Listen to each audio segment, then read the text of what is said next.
हमारे यहाँ विदाई होती है और वो विदाई बेटी की होती है। लेकिन बेटों की भी विदाई होती है, लेकिन कोई इस बात को कहता नहीं कि बेटा हमारा विदा हो रहा है।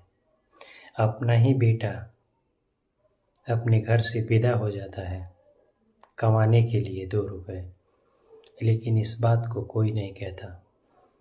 जब एक लड़की विदा होके आती है मायके से ससुराल में, तो उसको माँ के तौर पे एक सास मिलती है, पिता के तौर पे एक ससुर मिलता है, भाई के तौर पे भाई जैसा प्यार करने वाला एक पति मिलता है, एक पूरा परिवार मिलता है जहाँ सब कोई होता है। लेकिन एक जब बेटा विदा होता है ना, तो कोई उसके साथ नहीं होता है।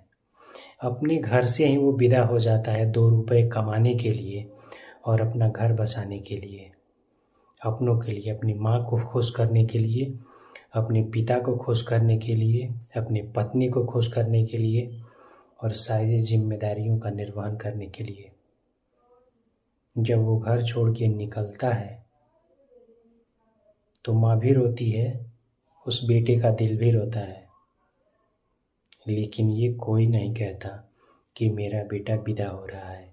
सब लोग कहते हैं कि मेरा बेटा परदेश जा रहा है 2 रुपए कमाने के लिए और अपने उज्जवल भविष्य के लिए।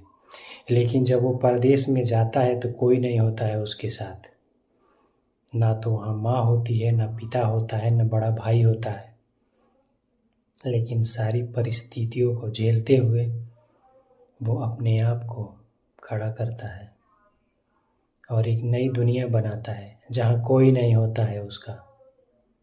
इसलिए विदाई होती है, बेटों की भी विदाई होती है, लेकिन ये परंपरा में नहीं है। परंपरा में उसे कुछ और ही कहते हैं।